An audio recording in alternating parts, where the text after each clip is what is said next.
Case number 14, school zone speeding. I wasn't speeding, Your Honor. The beacon wasn't on.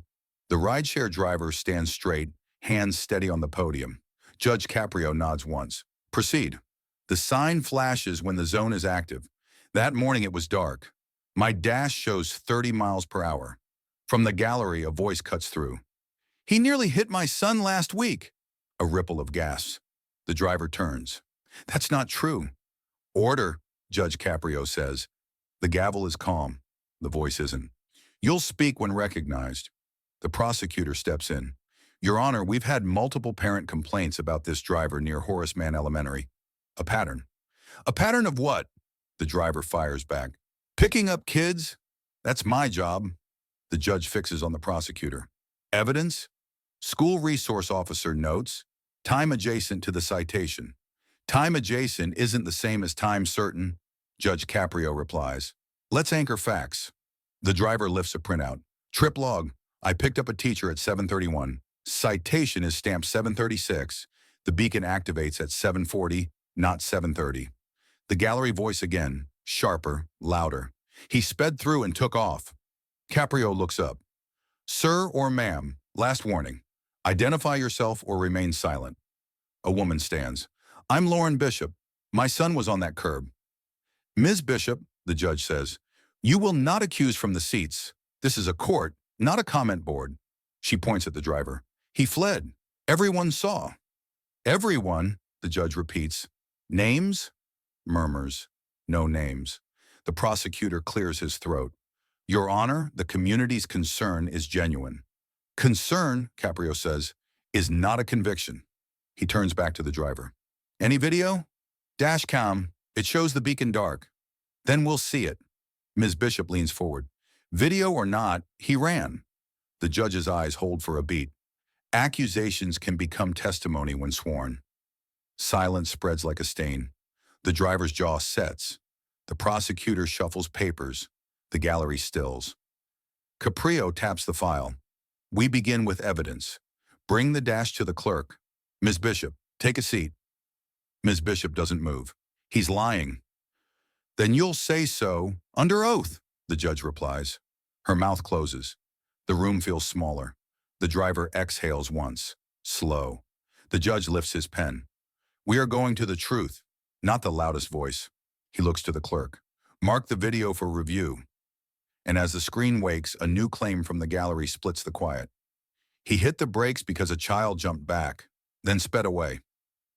But what happened next shocked everyone in the courtroom. Repeat that, Judge Caprio says without looking up. A man in a baseball cap stands beside Miss Bishop. I saw him stomp the brakes, then he shot off. The driver answers fast. I stopped because a kid hesitated. I didn't flee. I turned right to a pickup. Trip log? The judge asks. The driver slides another page.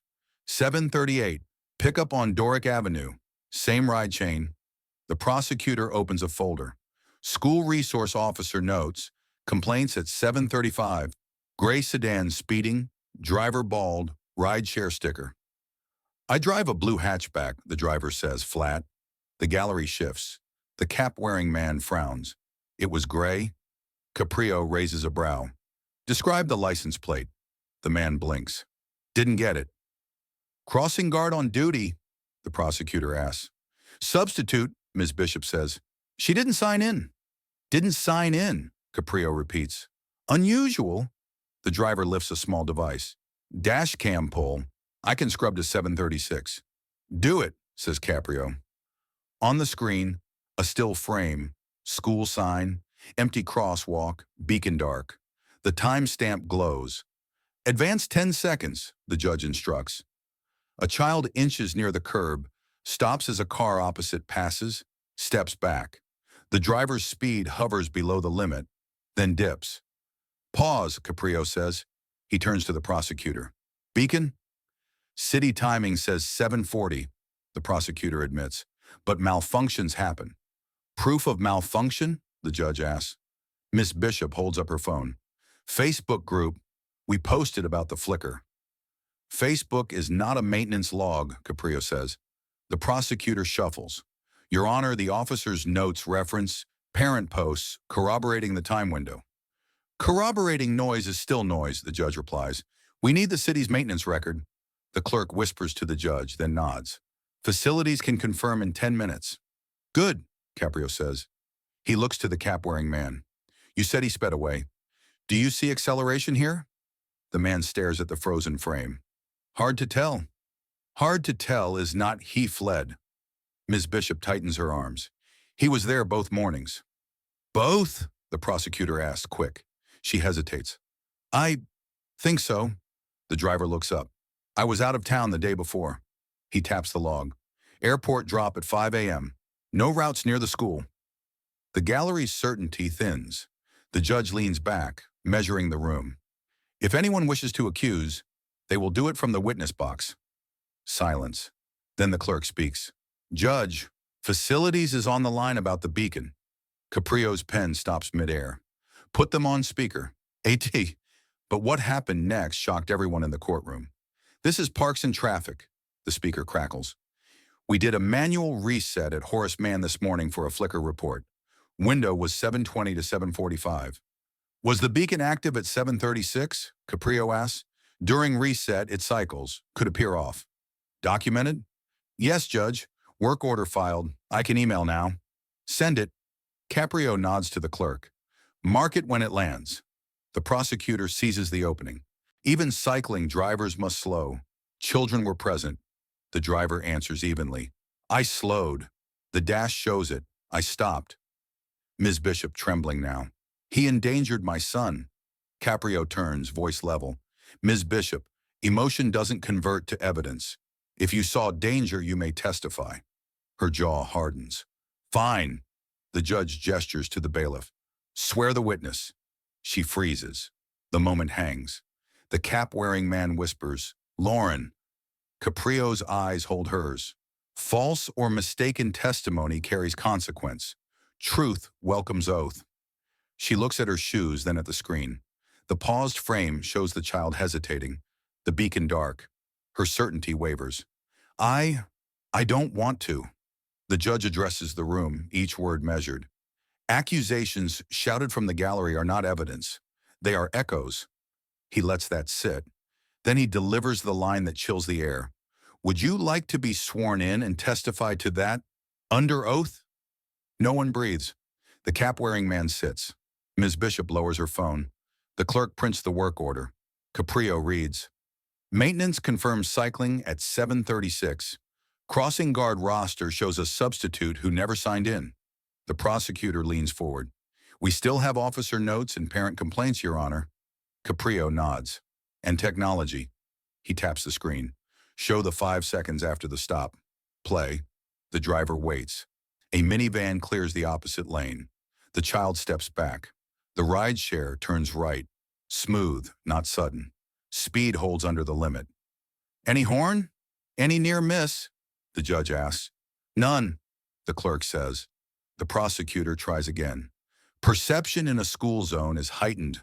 A quick turn can feel like flight. Feelings aren't flight, the judge replies. Flight looks like acceleration, evasive movement, failure to stop. We have none. He closes the folder. One question remains. Was any claim of fleeing born from a social post rather than a sighting? Heads tilt toward Ms. Bishop. She grips her phone tighter. Caprio's gaze returns to her. If this began online, say so. If it began in your eyes, take the oath. Her answer is a whisper. It started online. The judge lifts the gavel a fraction, then stops. But what happened next shocked everyone in the courtroom. Caprio lowers the gavel without striking. Clerk, pull the post. The clerk types, prints, a page slides out, time-stamped comments, a blurry photo of a gray sedan, a thread spiraling into outrage. The prosecutor frowns. That isn't the defendant's car. It isn't, Caprio agrees. Wrong color, wrong body. He looks at the driver. Your registration and insurance match the blue hatchback on screen? Yes, Your Honor. Then the fleeing allegation traces to a misidentified vehicle amplified online. A hush takes the room. Ms. Bishop swallows. I thought you feared, Caprio says not unkindly. Fear deserves action. Court demands proof. He turns to the evidence. We have dash cams showing the beacon dark and speed compliant, maintenance confirming a cycling window, roster irregularity with the absent sign-in, and a social post spawning the flight claim. The prosecutor concedes a step. Given the maintenance window, the school zone enhancement is compromised. Compromised means uncertain, Caprio replies. Uncertain means the state's burden is unmet. The driver adds, careful. I also have the rideshare telematics. It logs throttle position, no surge. Submit, the judge says. The readout prints, steady throttle, shallow dip, right turn. The cap-wearing man rubs his neck. I said gray because the thread said gray. Caprio nods once. Echoes. He taps the bench. Ms. Bishop, approach. She steps forward, eyes wet but steady. Do you still wish to testify that he fled? Her silence answers for her. No. Then we return to the only charge properly before this court, speeding in a school zone. Caprio lifts the citation. With an inactive or cycling beacon at 7:36, the zone's reduced speed cannot be presumed. The standard limit applies. The dash shows compliance. The prosecutor closes his folder. State rests on the record. The driver exhales. Thank you. Don't thank me, Caprio says. Thank evidence. He studies the file one last time. Anything else the court should know? The clerk raises a hand. There is a parking meter overage on the driver's prior record. Unpaid court costs. The driver nods. I can settle that today. Good, the judge replies. Because justice isn't a scoreboard. It's a ledger of facts. He lifts the gavel, the room poised on the edge. But what happened next shocked everyone in the courtroom. On the speeding charge, Judge Caprio says, dismissed. A collective exhale, then stillness. He continues. The state's burden failed on the school zone element due to maintenance cycling and inadequate corroboration. Standard limit observed. He turns pages. On the outstanding parking cost, assessed and payable today at the clerk's window. Yes, Your Honor, the driver says. Caprio addresses the gallery. What happened here began with fear for children. That deserves respect. But when fear becomes volume, and volume becomes accusation, a court becomes a storm. We are not a storm. Ms. Bishop steps forward. I'm sorry. Her voice is barely a sound. I should have checked before I spoke. The apology is accepted, Caprio says. Now let's prevent the next storm. I am directing the city to audit the Horace Mann beacon scheduling and to ensure substitutes sign in. I invite the school to coordinate a safety briefing. Parents, bring your concerns. Bring them with dates, names, and proof. He turns to the prosecutor. Counsel, circulate the maintenance memo to the officer who logged the complaints. Clarity prevents future confusion. Yes, Judge. The driver clears his throat. I'll share the dash with the school if it helps. It helps, Caprio replies, because facts are public safety. He looks back at the rows. One more point. If you believe a thing strongly enough to shout it here, believe it strongly enough to swear to it. Otherwise, sit down. The words land without echo. No one argues. No one moves. The authority of the room has weight again. Caprio signs the order. Case disposed. The gavel touches wood. One clean note. As people rise, Ms. Bishop meets the driver's eyes. I was scared. I get it, he says. I drive slow for a reason. She nods once and steps away. The prosecutor gathers files. The clerk stamps the dismissal. The air feels lighter, not because someone won, but because the noise lost. At the bench, Caprio caps his pen. Next case. But the lesson from this one lingers in the quiet. Truth restored order, and one sentence restored the court. The driver heads for the clerk's window to clear the minor cost, and the doorway frames a line of new faces, new files, new tensions waiting to be decided. And what happened outside that courtroom, how the post was corrected, how the beacon was fixed, would remind the city what justice sounds like when the shouting stops.